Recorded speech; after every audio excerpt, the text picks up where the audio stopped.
한 주간도 바쁘게 지내시다가 오늘 예배에 나오신 여러분들을 환영합니다. 받아가겠습니다. 하나님은 살아계십니다. 다시 한번 하나님은 살아계십니다. 유튜브로 보시는 분들도 다 같이 하나님은 살아계십니다. 아멘. 지금은 사순절 기간을 지나고 있습니다. 사순절 기간 동안에 저와 여러분들이 좀 생각할 것은 내가 누군지를 알아야 되겠다 생각합니다. 나는 과연 어떤 사람인가?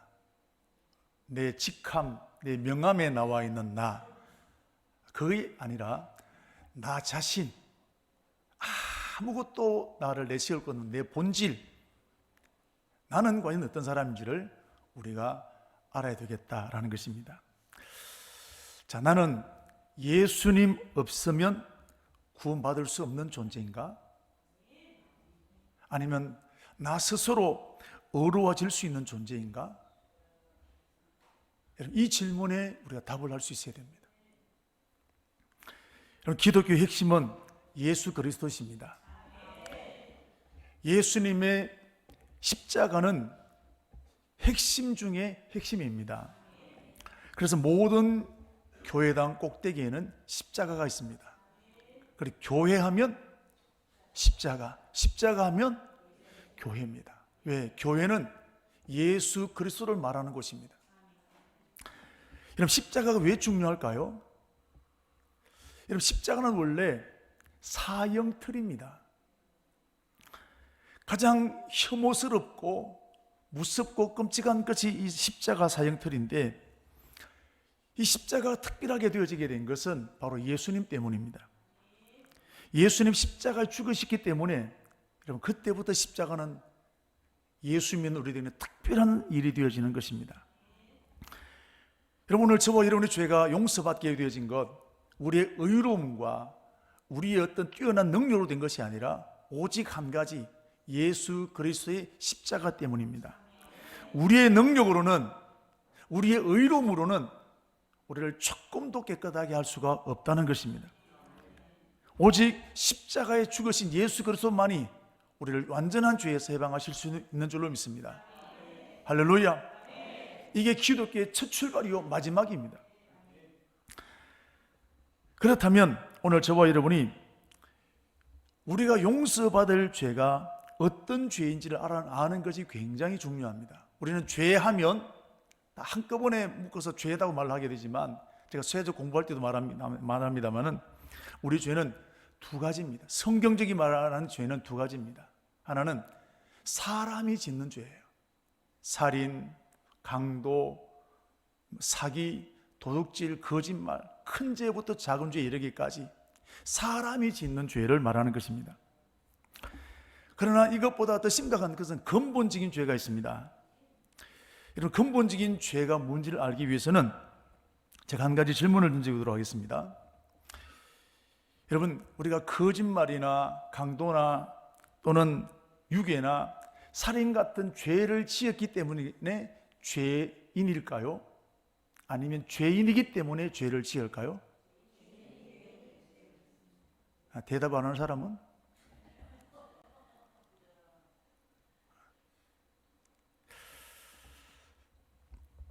자, 예를 들면 제가 세가족 공부 때도 말을 합니다만은 갓 태어난 아이가 있습니다.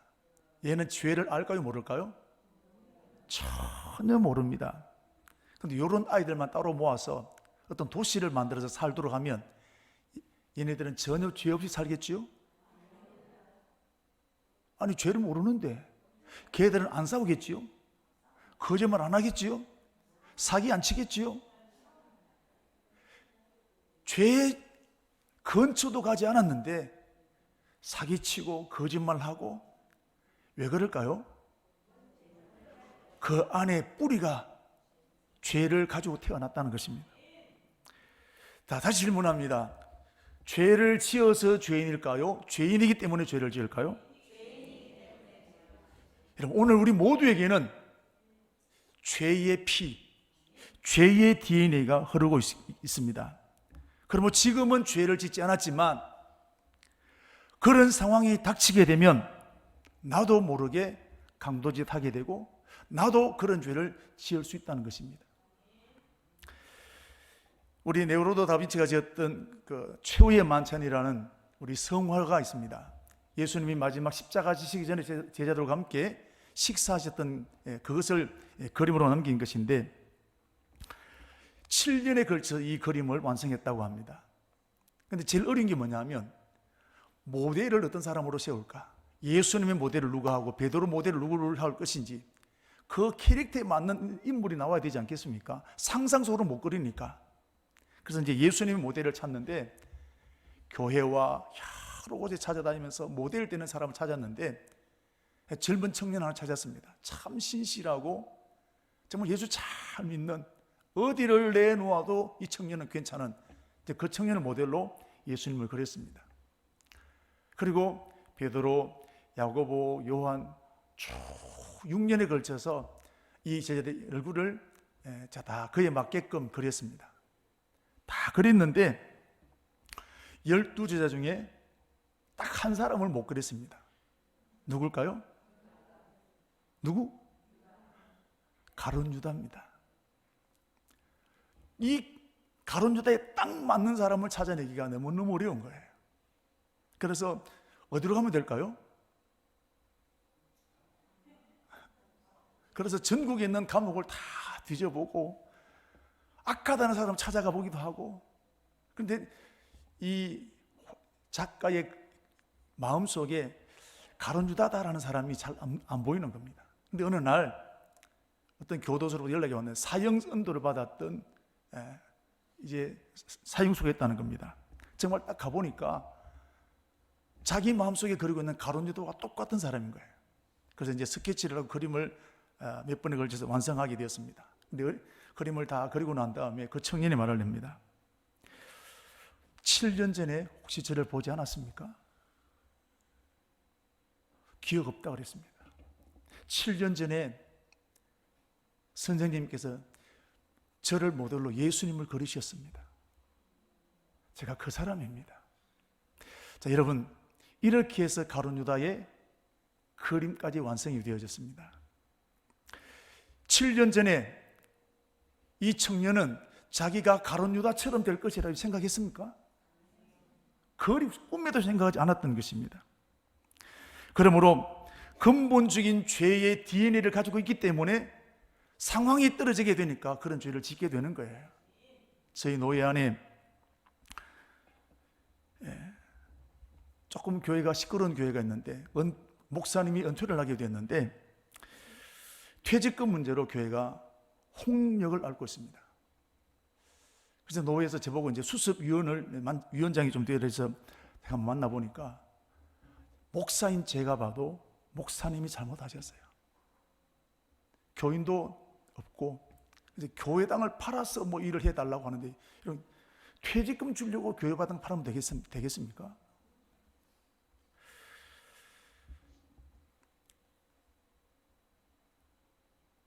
안 되지 않겠습니까? 그런데 그 목사님은 막무가내입니다. 자, 5년 전에 뭐 노예와 같이 있어서 교제도 하고 그랬거든요. 5년 전에 이 목사님이 그런 생각 했을까요? 그때는 이런 사람이 있으면 막 입에 거품목을 녹였습니다. 그런데 내 상황이 되어지니까 더 심하게 하는 거예요. 이런 목사든 누구든 예외 없이 지금은 내가 아니지만 나도 그 상황이 되어지면 내가 어떻게 될 줄 몰라요. 왜? 우리 안에 죄의 피가 흐르고 있기 때문에 그렇습니다. 여러분, 죄를 짓게 만드는 근본적인 죄를 가리켜 우리는 원죄라고 합니다. 그렇다면 이 근본적인 죄, 원죄는 어떻게 해서 생겨나게 되었을까요? 사람이 하나님 앞에 죄를 짓게 됨으로 생겨나게 된 겁니다. 하나님은 최초의 사람 아담과 하와를 만드셨는데 만드신 목적이 이사야 43장 21절 말씀 보시면 이 백성은 내가 나를 위하여 지었나니 무엇 때문에? 하나님을 찬송하도록 하기 위해서, 하나님을 찬송하기 위해서 하나님 사람을 지으셨는데, 하나님께서 이 아담과 하와를 만드시고 난 다음에 너무 좋으셨습니다. 우리 할머니 할아버지들 손주를 보면 좋습니까? 정말 좋습니까?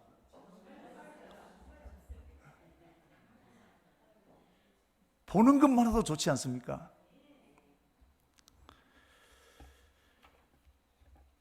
아담과 하와를 보실 때 하나님이 너무 좋으신 거예요. 오늘 우리를 그렇게 보실 줄로 믿습니다. 여러분, 좋으면 주고 싶을까요? 빼앗고 싶을까요? 정말 내가 사랑하고 좋으면 다 주는 겁니다. 하나님도 아담과 하와가 얼마나 좋으셨든지 6일 동안에 하나님이 그렇게 정성을 들이고 온 마음을 다해 만드셨던 이 온 우주 만물을 아담에게 선물로 주셨습니다. 창세기 1장 28절 말씀을 우리 자막에 뜹니다. 같이 한번 들어가겠습니다. 하나님이 그들에게 복을 주시며 하나님이 그들에게 이르시되 생육하고 번성하여 땅에 충만하라. 땅을 정복하라. 바다의 물고기와 하늘의 새와 땅에 움직이는 모든 생물을 다스리라 하시니라. 다 주신 거예요. 얼마나 좋으셨으면. 뿐만 아니라 하나님이 아담과 하와를 위해서 특별한 장소 에덴 동산을 만드셨습니다. 여기는 부족함이 하나도 없습니다. 여러분, 조금 좋은 게 아니라 얼마나 좋으셨으면 다 주시는 거예요. 그런데 이때 하나님은 아담과 하와에게 딱 한 가지를 말씀하셨습니다. 선악과를 먹지 말라. 창세기 2장 16절 말씀을 보시면 하나님께서 이렇게 말씀하셨습니다. 여호와 하나님이 그 사람에게 명하여 이르시되 동산 각종 나무의 열매는 네가 임의로 먹되 선악을 알게 하는 나무는 열매는 먹지 말라. 네가 먹는 날에는 반드시 죽으리라. 하나님께서 첫 번째로 주신 명령이 이것입니다. 이게 계명이고, 그렇기 때문에 이건 굉장히 중요한 것입니다.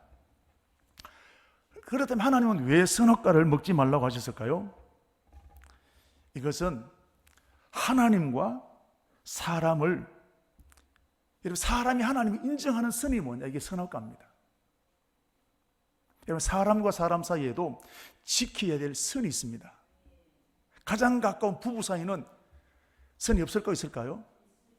부부 사이도 여러분 지켜야 될 선이 있습니다. 부모 자식 사이는 어떨까요? 선이 있습니다. 사장과 직원 사이에, 교회 안에도 지켜야 할 선이, 목사와 장로, 집사와 권사, 성도와 성도들끼리도 여러분 지켜야 될 선이 있는 것입니다. 자, 여러분, 이 선이 잘 지켜지는 게 좋을까요? 선이 없어지는 것이 좋을까요? 여러분, 사람이 왜 문제가 생기느냐? 선이 무너질 때 문제가 생깁니다. 특별히 교회에서는 이 선이 무너지게 될 때 갈등이 생기게 됩니다. 여러분, 너무 친하다 보면 언제 선이 무너지느냐? 친할 때 무너지는 거예요. 친하다 보면 예의가 없어집니다. 친하다 보면 반말합니다. 친하다 보면 시도 때도 없이 찾아가고 전화합니다. 나 같은 줄 아는 거예요. 그러다가 뭐가 생기냐면 갈등이 생기는 거예요. 여러분, 잘 들으셔야 됩니다. 이거 우리의 일이에요. 그러다가 어떻게 되냐? 가장 절친했던 사람이 원수가 되어버리는 거예요. 여러분, 교회에서 친하게 지내야 됩니다. 마음을 나눠야 됩니다. 그러나 아무리 친하다 하더라도 선을 지켜야 되는 겁니다. 예의를 지켜야 됩니다. 적당한 거리를 둬야 되는 겁니다. 이것이 무너지게 될 때 관계가 다 깨어지게 되고 원수가 되는 것입니다. 여러분, 명심하게 되기를 축복합니다. 오늘 저와 여러분들 중에 그렇게 지냈던 사람이 원수가 되지 않기를 바랍니다. 계속해서 이 관계가 유지되어 나가기를 축복합니다. 그런데 아담과 하와, 하나님과 지켜야 될 선을 무너뜨렸습니다. 그게 바로 선악과입니다. 자, 그럼 하나님처럼 되었을까요? 선악과를 따먹고 이러면 더 좋게 되었을까요? 엉망진창이 되었습니다. 창세기 3장 7절 가보시면, 이에 그들이 눈이 밝아져서 자기들이 벗은 줄을 알고 무화과 잎을 엮어 치마로 삼았다. 8절, 그들이 그날 바람이 불 때 동산에 거리시는 여호와의 하는 음성을 듣고 아담아 내 아내가 여호와의 낯을 피하여 동산 나무 사이에 숨은지라. 자, 하나님이 두려워서 숨게 되는 겁니다. 자, 10절 말씀, 이르시되 내가 동산에서 하나님 소리를 듣고 내가 벗었으므로 두려워하여 숨었나이다. 하나님이 두려운 거예요. 죄를 짓고 나니까 하나님이 무서운 거예요. 자, 12절 13절, 아담이 이르되 하나님이 주셔서 나와 함께 있게 한 여자 그가 그 나무의 열매를 내게 주었으므로 내가 먹었나이다. 여호와 하나님 여자에게 이르시되 네가 어찌하여 이렇게 하였느냐. 여자가 이르되 뱀이 나를 꿰므로 내가 먹었나이다.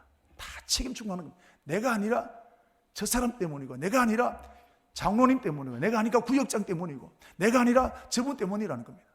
내 책임 없다는 거예요. 죄가 선악과를 따먹고 나니까 더 좋아진 게 아니라 서로 미움과 갈등이 일어나게 되었다는 것입니다.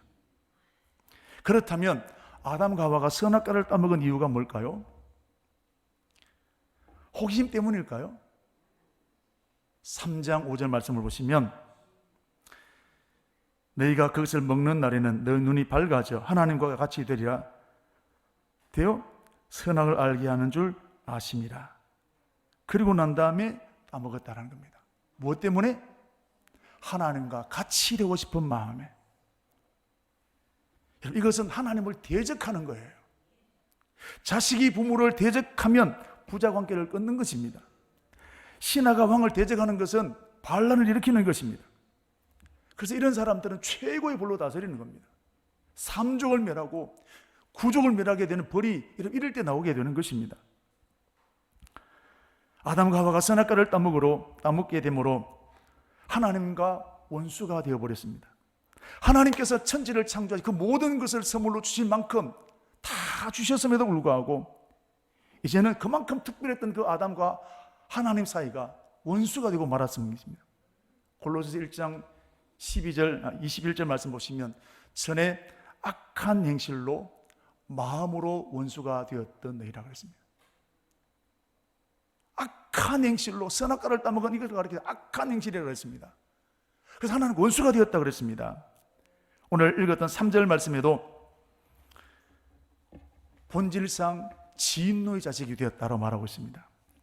그럼 이게 바로 근본적인 죄입니다.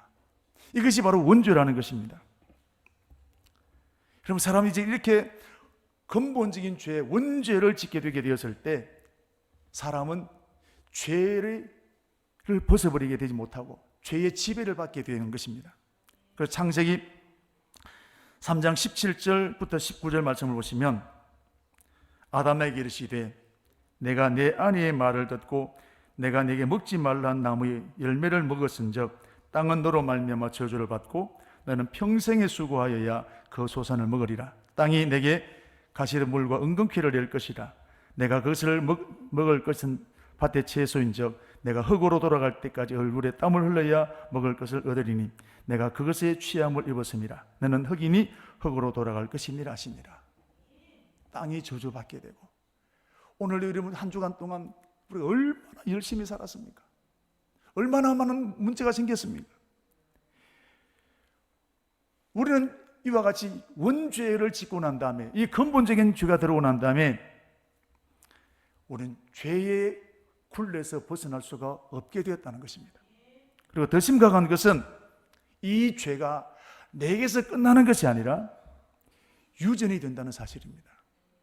아담과 하와에게는 가인과 아벨이라는 두 아들이 있었는데, 큰 형 가인이 동생 아벨을 돌로 쳐 죽여버렸습니다. 아담이 그렇게 하라고 시켰을까요? 어느 부모가 이러면 그렇게 하겠습니까? 그런데도 이런 짓을 했습니다. 이게 죄의 뿌리라는 거예요. 죄는 이제 사람의 힘으로 다스릴 수 없는 지경이 된 것입니다.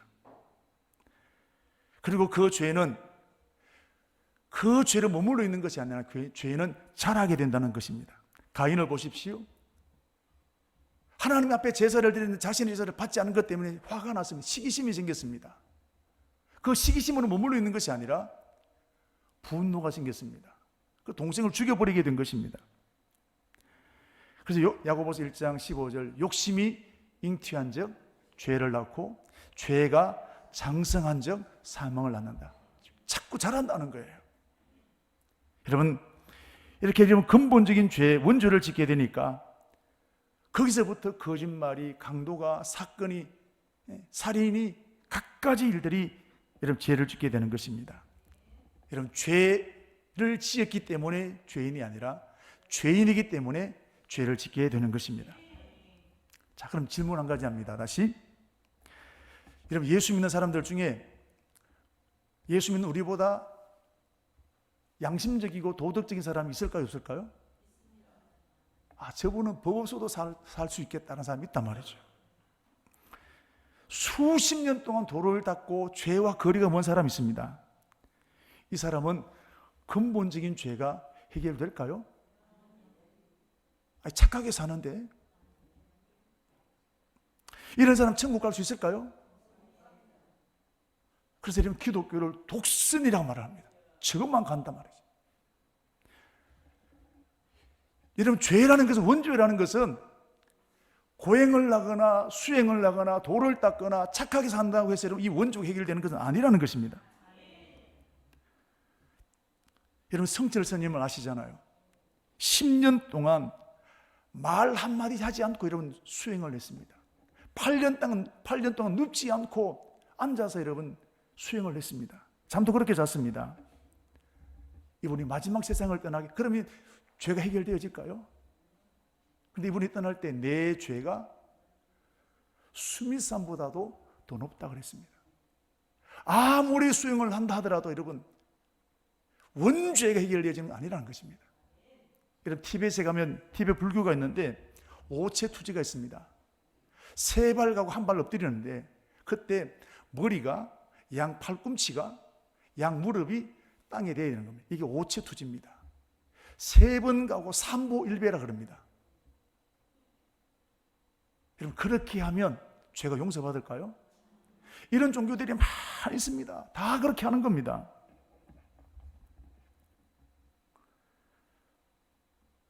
여러분, 우리가 죄 용서받는다는 것은 물론 나쁜 짓 하는 것도 용서받아야 되지만 근본적으로 죄 용서받는다는 것은 바로 원죄, 근본적인 죄를 용서받아야 된다는 것입니다.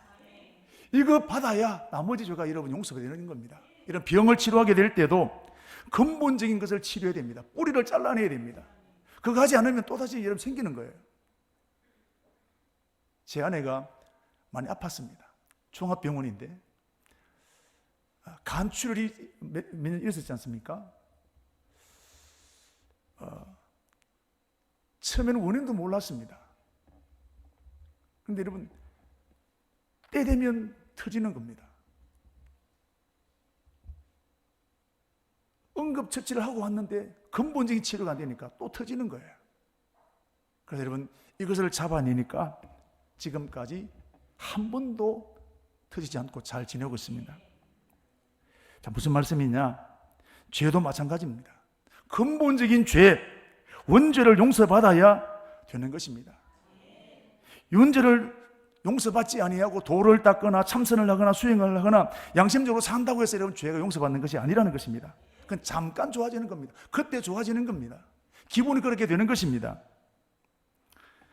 그렇다면 원죄는, 근본적인 죄는 어떻게 해야 용서받을 수 있을까요? 내 대신 나의 죄를 뒤집어쓰고 누군가가 죽어야 됩니다. 누가 죽어야 되느냐? 죄 없는 사람이 죽어야 됩니다. 히브리서 9장 22절 말씀을 보시면, 자, 보십시오. 모든 물건은 피로서 정결하게 되나니 피 흘림이 없으면 용서가 없다 이 말이에요. 누가 내 대신 죽어야 내 죄가 없어지게 된다는 겁니다. 근데 여러분, 죄 없는 사람이 있을까요, 없을까요? 아무도 없습니다. 스가모니에게 아들을 잃어버린 어머니가 찾아갑니다. 우리 아들이 병투병하다고 죽었습니다. 너무 귀한 아들인데 이 아들을 살려달라고 막 애걸 합니다. 그때 스가모니가 이런 말을 합니다. 그러면 한 가지 처방이 있어요. 아줌마, 동네 내려가서 죽음을 보지 않는 집에 가서 살 한 대박을 얻어서 그 쌀로 밥을 지어 먹이면 애 살아납니다. 이 아줌마가 너무 좋아서 온 동네를 찾아다녔습니다. 있을까요, 없을까요? 터덜터덜 낙심이 되어서 선생님, 그런 집이 한 집도 없었습니다. 그때 스가모니가 했던 말이 있습니다. 한 번 죽으면 다시 돌아오는 것은 불가능한 일이니 운명으로 받아들이시오. 여러분, 사람 중에 죄 없는 사람은 한 사람도 없습니다. 그러므로 우리가 우리 힘으로 용서받는 것은 불가능한 것입니다. 그럼 어떻게 해야 될까요? 방법 없습니다. 그래서 하나님께서 일하신 거예요. 그게 뭐냐? 하나님은 하나님이시기 때문에 죄 없다 하면 될까요, 안 될까요? 하나님이시니까 죄 없다 하면 죄가 없어지는 겁니다. 그런데 하나님은 그렇게 하지 않으셨습니다. 죄의 값을 지불하셨습니다. 여러분, 죄를 없애기 위해서는 반드시 죄의 값을 지불해야 됩니다. 자, 여러분, 누가 내 차를 긁었습니다. 그러면 미안하다 말해야 됩니다. 그럼 내가 용서해 줄 수도 있습니다. 여러분, 미안하다고 해서 여러분이 없어지는 게 아니란 말이죠. 뭐 해야 됩니까? 비를 내야 된다 이 말이죠. 그래야 여러분 이 완전한 용서가 되는 겁니다. 제가 세계 공부할 때 늘 말합니다만은 1987년에 칼 858기가 김현희에서 폭파가 되었습니다. 115명 승객과 승무원이 죽었습니다. 우리나라 법에서 사형 선고를 내렸습니다. 그런데 김현희는 아직까지 살고 있습니다. 그때 대통령이 사면을 시켜주기 때문입니다. 자, 그러면 죄값은 누가 지나요? 죄는 용서받았는데 그 죄값은 누가 지나요? 대통령이 집니까? 이거는 용서가 아니라는 것입니다. 하나님은 우리 죄를 용서하실 때 말로만 죄 용서한다 한 것이 아니라 죄값을 지불하신 거예요. 어떤 값을 지불하셨느냐? 독생자 예수님을 보내주신 겁니다. 왜 예수님을 보내주셨느냐? 사람의 죄값은 사람이 대신 죽어야 되는 겁니다. 특별히 죄 없는 사람이 그 죄값을 짊어지고 죽어야 감당해야 되는데, 이 땅에 이런 죄 없는 사람이 한 사람도 없습니다. 의인은 없나니 하나도 없다 그랬습니다. 그래서 하나님은 죄 없으신 하나님의 아들 예수님을 이 땅에 보내시게 된 것입니다. 그래서 예수님의 탄생은 특별한 거예요. 마리아라는 동정녀에 의해서 예수님이 태어나셨습니다. 그럼 천자가 아기를 놓는 건 가능한 일입니까? 안 믿는 사람들이 이걸 우리 보고 설명해 달라면 우리가 어떻게 설명해야 될까요? 설명 못합니다. 그런데 왜 하나님은 이렇게 복잡한, 설명하기도 어려운 독생자 예수님을 동정녀에게 태어나게 하실까요? 이 길 아니고는 다른 길이 없기 때문입니다. 하나님도 이렇게 하기 싫으신 겁니다. 그러나 이 길 아니고는 다른 길이 없습니다. 아버지와 어머니를 통하게 되면 원죄가 유전되는 겁니다. 가인처럼. 그럼 원죄를 없애기 위해서 우리 예수님은 동정녀의 몸에서 태어나게 된 것입니다. 예수님은 우리와 똑같은 사람이지만 죄는 없으십니다. 히브리서 4장 15절 말씀을 보시면 우리에게는 대제사장은 우리의 연약함을 동정하지 못하는 분이 아니요 모든 의리에 우리와 똑같이 시험을 받으시는 이시로되 뭐가 없다? 죄가 없다 그랬습니다. 똑같은 사람으로 오셨지만 죄가 없다는 것입니다. 자, 이제 원죄를 해결할, 근본적인 죄를 해결할 조건이 만들어졌습니다. 그분이 예수 그리스도십니다. 그래서 동정녀에 태어나게 하신 겁니다. 자, 그 다음 어떻게 하셨을까요? 예수님을 십자가에 죽이신 겁니다. 여러분, 예수님이 강도짓을 했습니까? 아니면 살인죄를 지었습니까? 병든 사람을 고쳐주었습니다. 가난한 사람을 부귀하게 만들었습니다. 맹인을 고쳐주셨습니다. 귀신 들린 사람을 온전하게 하셨습니다. 그러면 사형이 아니라 상을 줘야 되지 않겠습니까? 그런데 예수님은 십자가에 죽으신 거예요. 그럼 십자가는 다른 사형 집행과 다릅니다. 다른 사형 집행은 여러분 순간으로 끝납니다. 그러나 십자가는 온 몸으로 죽음의 고통을 다 당하는 겁니다. 하루 종일.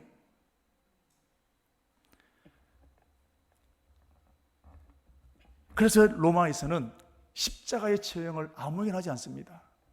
로마에 반역했다거나 정말 흉악한 죄인에 대해서 십자가의 처벌을 내리는 겁니다. 그런데 우리 예수님께서 이 십자가에 죽으신 거예요. 왜요? 무엇 때문에? 왜 그렇습니까? 죄값이라는 거예요. 죄값은 하나님의 아들 예수님이 죽으셔야 될 만큼 무섭고 끔찍한 것이라는 겁니다. 그냥 쉽게 없어지는 것이 아니라는 겁니다. 예수님의 경우를 보십시오. 골고다 사형장까지 가게 되는데 이 사형장이 법원 옆에 있는 것이 아니라 마을을 지나가야 됩니다. 그래서 이 골고다 언덕까지 십자가를 지고 올라가게 되는데 수많은 사람들이 나와서 조롱을 합니다. 십자가에 못 박아라고 이러면 욕을 합니다. 데모를 합니다. 얼굴에 침을 뱉습니다. 로마 군인들은 채찍으로 예수님을 때렸는데 채찍 끝에는 뼈 조각이 달려 있어서 살찜에 떨어져 나갑니다. 가시 면류관을 씌웠는데 여러분 머리에는 피가 낭자게 흐르고 있습니다. 붉은 옷을 입히고 유대인의 왕이여 평안할지어다 비웃고 조롱하게 됩니다. 이 모습을 가리켜서 마치 도살장에 끌려가는 어린 양과 같다 그랬습니다. 여러분, 예수님은 왜 이런 모욕을 당하셨습니까? 무엇 때문에 이런 모욕을 당하신 것입니까? 내가 받아야 될 멸시, 내가 받아야 될 조롱 대신 당하시게 된 것입니다. 내가 짊어져야 될 죄값을 친히 담당하시게 된 것입니다. 그리고 골고다에서 양손과 발에 못에 큰 대못이 박혔습니다. 그리고 그 상태로 십자가를 높이 매달았는데 로마 군인이 예수님의 옆구리에 이런 창을 깊이 찔렀습니다. 물과 피가 다 쏟아졌습니다. 이런 몸으로 여러분 몇 시간을 지나는 겁니다. 여러분, 우리 몸에 피가 빠져나가고 물이 빠져나가게 되면 극도의 목마름을 느낍니다. 타는 목마름이라 그럽니다. 여러분, 이때 물 먹으면 큰일 나는 겁니다. 전쟁터 여러분 이럴 때 물 주면 큰일 나는 겁니다. 그런데 이런 고통을 우리 예수님은 하루 종일 당하시는 겁니다. 왜? 무엇 때문에 죄 없으신 예수님께서 이런 철저한 여러분 고통을 당하시는 것입니까? 죄의 뿌리를 끊어내기 위한 것입니다. 죄의 뿌리를 끊어낸다는 게 이렇게 힘들고 어려운 거예요.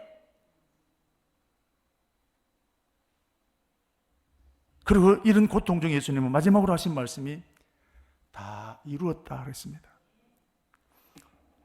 우리 80 넘어 계신 권사님들도 계시지만 세상 떠날 때 다 이루었다, 나 다 살았다, 할 만큼 다 했다, 여러분 그렇게 생각하는 분이 계실까요? 다 쉼이 남는 거예요. 그런데 예수님은 33년 청년의 삶을 사셨습니다. 그런데 다 이루었다 하셨습니다. 도대체 뭘 이루시겠다는 것입니까? 예수님은 십자가에서 죽으심으로 지긋지긋한 근본적인 죄, 무섭고도 떨쳐버리고 싶었던 이 원죄, 그 누구도 해결하지 못했던 이 죄악의 뿌리를 끊어버리셨다는 사실입니다.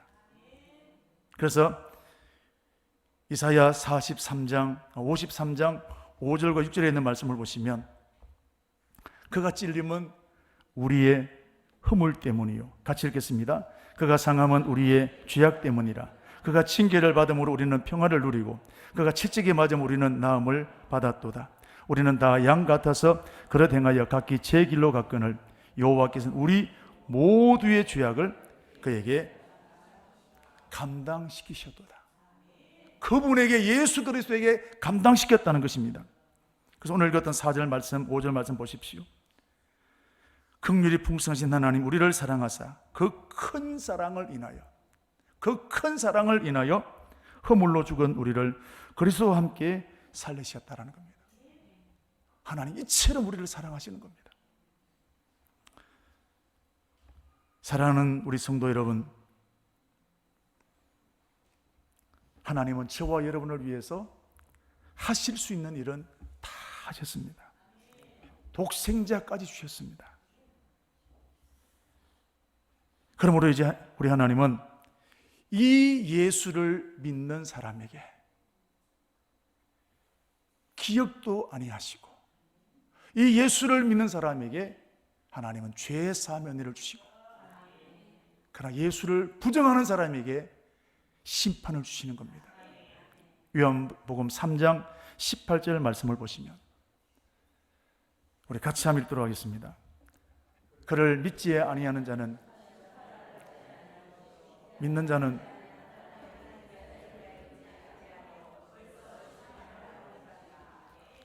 그를 믿는 자는 심판을 받지 아니할 것이요 믿지 아니하는 자는 하나님의 독생자 이름을 믿지 아니함으로 벌써 심판을 받았다 그랬습니다. 이제 우리 할 일이 남았습니다. 목사라는 타이틀 빼고 10년 교회 다닌 타이틀 빼고 내게 예수님은 어떤 분이십니까? 이제 우리 해야 할 일은 이 예수님을 나의 구원자로 받아들이는 겁니다. 이 예수님을 나의 주인으로 받아들이는 겁니다. 그러면 하나님의 자녀가 되는 축복을 주셨습니다. 요한복음 1장 12절 말씀 같이 읽겠습니다. 영접하는 자, 곧 그 이름을 믿는 자들에게는 하나님의 자녀가 되는 권세를 주셨으니. 할렐루야. 이 축복 누리는 저와 여러분 되기를 바랍니다.